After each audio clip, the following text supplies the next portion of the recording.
Nuestro compañero Miguel va a comentarnos aproximadamente unos 10 minutos respecto a uno de los motivos, por ejemplo. Hola. Bueno, como ya hemos hecho otras veces, seguimos tratando tema a tema y esta vez nos toca por qué el TTIP es una amenaza a la seguridad alimentaria. Como en el caso que vimos anteriormente, la sanidad, la educación, también la seguridad alimentaria, como el medio ambiente, todos están expuestos a ser atacados por el TTIP, porque en definitiva este tratado es una baja de todos los niveles de aceptación de la legislación. Al final de cuentas, todo se va a hacer en lo mismo, rebaja de los niveles de aceptación de la legislación. En el caso de aprobarse el tratado la legislación nuestra que regula los mercados de bienes y servicios, tanto en Europa como en Estados Unidos. Por razones económicas, Estados Unidos es un firme defensor de los organismos genéticamente modificados. Es decir, aquí el riesgo de alimentación a nuestra seguridad alimentaria se reduce, o mejor dicho, lo podemos englobar en dos partes. Una parte son la alimentación, los alimentos que compramos o que producimos, y por otro lado, todo lo que es los alimentos transgénicos, y sobre todo lo que es las semillas de ciertos cereales. En el caso de los organismos genéticamente organizados, los llamados transgénicos, Estados Unidos es un firme defensor, cosa que aquí en Europa no. Siempre ha habido una gran resistencia a esto y hay mucho debate. Incluso aquí en España es donde se produce el 80% del maíz transgénico europeo, en la parte de Aragón y Cataluña. Ningún otro producto, semilla o producto transgénico se produce en España.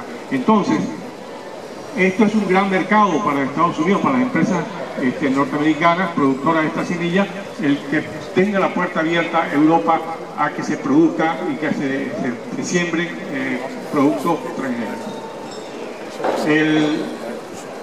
¿Qué problema tienen los productos transgénicos? Aunque no hay suficiente investigación para confirmar que los transgénicos son un factor que contribuye a la aparición de trastornos y enfermedades, la Academia Americana de Medicina Ambiental dice que no hay que esperar para empezar a protegernos a nosotros mismos y en especial a nuestros niños que están en mayor riesgo. Se ha visto que a partir de 1996, cuando se introdujeron en Estados Unidos, en tan solo 9 años, el porcentaje de estadounidenses con 3 o más enfermedades crónicas pasó del 7 al 13%. Se han disparado las alergias a los alimentos y trastornos como el autismo, trastornos reproductivos, problemas digestivos y otros están en aumento. Pero hay otros aspectos ligados al cultivo que sí se saben que nos afectan negativamente. Por ejemplo, los cultivos transgénicos resistentes a los herbicidas, porque al final lo que hace es, las empresas hacen una semilla que es muy resistente a un determinado herbicida, muy potente, ¿verdad? Y entonces solamente ese producto, ese maíz o ese trigo, ¿verdad?, puede resistir la fumigación con ese herbicida. Todas las demás plantas supuestamente mueren. Pero ¿qué ocurre? Que la naturaleza es muy sabia y entonces empiezan a generarse superplantas resistentes a eso. Entonces hay que aumentar la cantidad de herbicida, de ese herbicida que vende la misma empresa que fabrica, que tiene la patente de esa semilla, y entonces es un círculo vicioso porque se necesitan más productos y herbicidas para combatir hasta que se produzca otra nueva planta para un nuevo herbicida. Entonces, la presencia de estos herbicidas es, por ejemplo, como el malatión o el glifosato, que son de Monsanto, la empresa mayor, la más grande productora de estos herbicidas, están en los alimentos. Ambos, incluso por la agencia internacional, ambos están siendo investigados por la empresa Agencia Internacional para la Investigación del Cáncer en la lista de productos potencialmente cancerígenos. Otro problema es que este tipo de cultivo provoca que se trabajen pocas variedades de semillas y que el control provoque un aumento de precios. Por ejemplo, en Filipinas se cultivaban más de 3.000 variedades de arroz antes de los años 60. En los años 80 solo había 2 variedades sembradas en el 98% de la superficie cultivada. Algo similar ocurre con la patata y el trigo. Nuestra seguridad alimentaria también se podría ver afectada si permitiese la utilización de hormonas para el crecimiento y de antibióticos. En los Estados Unidos, los cerdos y el ganado vacuno pueden ser medicados con una sustancia que se llama ractopamina, un fármaco usado como aditivo alimentario para conseguir una mayor engorde del animal. También utilizan hormonas como la somatotropina para aumentar la producción de leches en las vacas. En la Unión Europea y en otros 156 países hoy está prohibida la utilización de estos productos y la entrada de carne y los productos derivados de animales tratados con estas hormonas por estar vinculada al cáncer de mama y el próstata. En Estados Unidos se consumen 8 veces más antibióticos en las granjas industriales que en los hospitales. Esto conlleva a un aumento de la resistencia a las bacterias. Con el tratado, todas estas prohibiciones seguramente se levantarían, pues si hay que pactar una legislación común, ¿quién impone la que se debe tratar? Es decir, nosotros vamos a importar una cierta legislación frente a la de Estados Unidos, que es mucho más baja. ¿Quién vence? ¿Qué empresas están relacionadas con nuestra alimentación y qué se beneficiaría con el tratado? La industria biotecnología de bebidas, la ganadera, de comida de piensos, incluso la farmacéutica y hasta la banca están asociadas a muchas de estas mencionadas. La concentración empresarial en el mundo de la alimentación es cada vez mayor y como muestra el hecho de que la mayor parte de las marcas de nutrición de todo el mundo está en manos de una decena de compañías. Esta decena de compañías ingresan cada día $1.000 millones y representan el 10% de la economía de todo el mundo. Que, por ejemplo, la Nestlé, que es la más grande, ellos tienen un ingreso de 104 mil millones de euros al año. La segunda es la Unilever Group, británica, fabricante de los helados Frigo y los productos Knorr, Lipton, etc. Pepsi, Cola, Coca-Cola, están en tercer y cuarto lugar. Incluso la Danone, con 5.500 millones, que es la más pequeña. ¿Cómo trabajan esas empresas? Es decir, ¿cómo es su actividad en el mundo? ¿Cómo presionan? ¿Qué es lo que hacen? Por ejemplo, con su enorme poder, imponen precios, condiciones laborales e incluso regulaciones. Por ejemplo, en las plantaciones de cacao de Marfil, que la empresa Nestlé es la principal productora de chocolate del mundo, Costa de Marfil es uno de los mayores países productores de cacao. Bueno, en las plantaciones de Costa de Marfil trabajan 20.000 niños.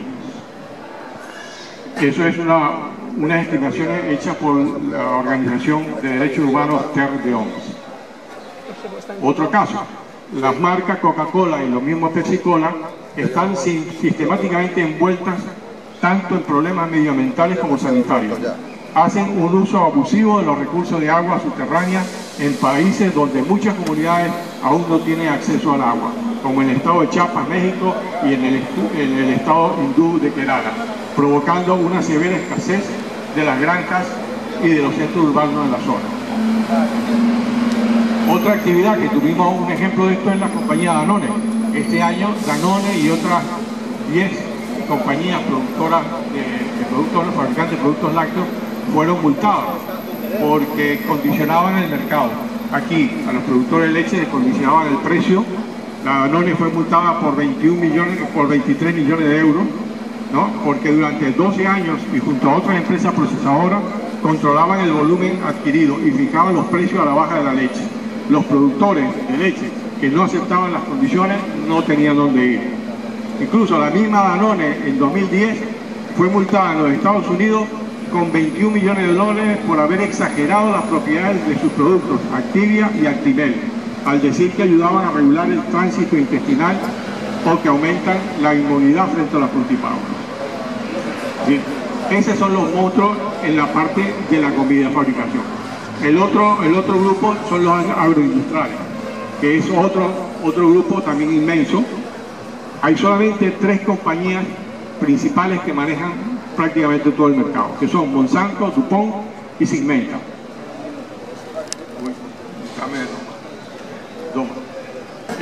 Las primeras son americanas y la otra suiza.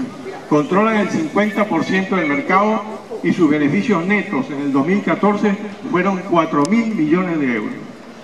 Solo la norteamericana Monsanto controla el 90% de los mercados y de estas semillas con ella obtuvo el año pasado un beneficio de casi 900 millones de euros. ¿Cómo trabajan? Por ejemplo, en el 2012 5 millones de agricultores de soja brasileños pusieron una demanda por 7.700 millones de dólares por haber perdido o están a punto de perder su finca, ya que Monsanto le reclama el pago de las regalías por el uso de sus semillas, aunque no las hayan comprado directamente. Lo mismo ocurrió unos años anteriores en la India por unas semillas de algodón.